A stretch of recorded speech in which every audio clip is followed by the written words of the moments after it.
Hello बच्चों, let's see this question. The question says in Young's experiment, the width of the fringes obtained with light of wavelength 6000 angstrom is 2 millimeter. What will be the fringe width if the entire apparatus is immersed in a liquid of refractive index 1.33?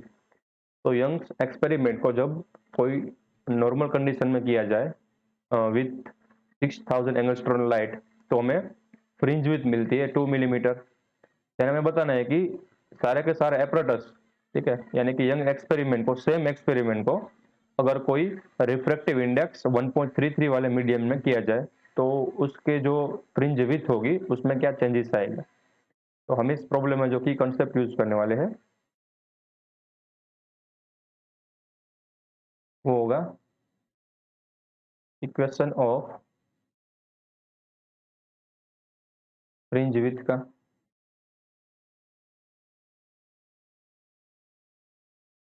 जो second one है वो है equation of refractive index का।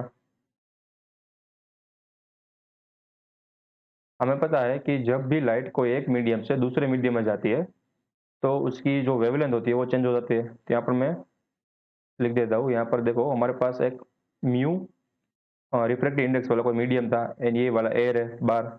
तो जब भी light यहाँ से, लेट सपोज ये लाइट इंसिडेंट हुई एंड जैसा ही म्यू रिफ्रैक्टिव इंडेक्स में जाएगी तो उसकी जो वेवलेंथ है उसमें चेंजेस होगा। लेट सपोज ये उसकी वेवलेंथ हो गई, ठीक है, एंड जैसे यहाँ से बाहर निकलेगी तो वापस से अपनी वेवलेंथ इनिशियली थी वैसे ही एज इट इज रखेगी। इसका मतलब ये हुआ कि हमें पता है कि जो म्यू होता है वो mu is equal to given by c by v, ठीक है। उसका कलर चेंज नहीं हो रहा है, सिर्फ उसकी स्पीड चेंज हो रही है। इसका मतलब उसका जो वेवलेंथ है वो चेंज हो रहा है रिफ्लेक्टिव इंडेक्स के, म्यू रिफ्लेक्टिव इंडेक्स के मटेरियल के अंदर, ठीक है। तो यहाँ से हम ऐसा अज्यूम कर सकते हैं कि जो इनिशियल वेवलेंथ थी उसको हम मान ले लेमड़ा थी एंड ये जो म्यू रिफ्लेक्टिव इंडेक्स के मीडियम के अंदर उसकी वेवलेंथ हो जा रही है वो है लेमड़ा प्राइम। तो हम लेमड़ा एंड लेमड़ा प्राइम के बीच का डिफरेंस या फिर रिलेशनशिप उसको निकाल सकते हैं। तो mu can be given by lambda C, C यानी कि लेमड़ा इनटू एफ, ठीक है। कि ये लेमड़ा क्या है कि जब हमारी लाइट थी वो एयर में ट्रैवल कर रही थी तब की wavelength divided by v, v यानी कि जो है म्यू रिफ्रैक्टिव इंडेक्स वाला जो मीडियम था उसकी अंदर वेलोसिटी, तो उसकी अंदर वेलोसिटी हम निकाल सकते हैं लेमड़ा प्राइम एफ। एफ दोनों में सेम रहना चाहिए क्योंकि कलर चेंज नहीं हो रहा है, ठीक है। यानी कि उसकी वेवलेंथ चेंज होनी चाहिए क्योंकि स्पीड चेंज हो रही है। तो यहाँ से हम जो रिलेशन था lambda is equal to lambda upon mu ऐसे निकाल सकते हैं, ठीक है, दोनों मीडियम में वेवलेंथ का रिलेशन। अब इसी इक्वेशन को यूज हम फ्रिंज विथ के इक्वेशन में करने वाले हैं। तो यंग डबल स्लिट के एक्सपेरिमेंट में जो फ्रिंज विथ थी,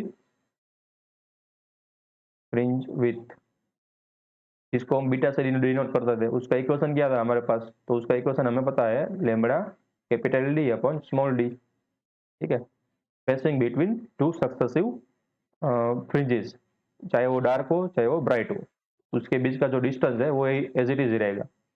तो अब ये जो बीटा था वो जब हम नॉर्मल कंडीशन में यूज कर रहे थे या फिर नॉर्मल कंडीशन में हम एक्सपेरिमेंट कर रहे थे तब का था। अब मैं क्या करूंगा इन लिक्विड यहाँ पर या फिर इन जो हमारे पास म्यू रिफ्लेक्टिव इंडेक्स वाला मटेरियल है वहां पर अगर हम सेम एक्सपेरिमेंट करें तो हमारे पास बीटा क्या आएगा, तो हम अज्यूम करते हैं बीटा प्राइम आएगा, ठीक है। तो इन म्यू रिफ्रैक्टिव इंडेक्स मटेरियल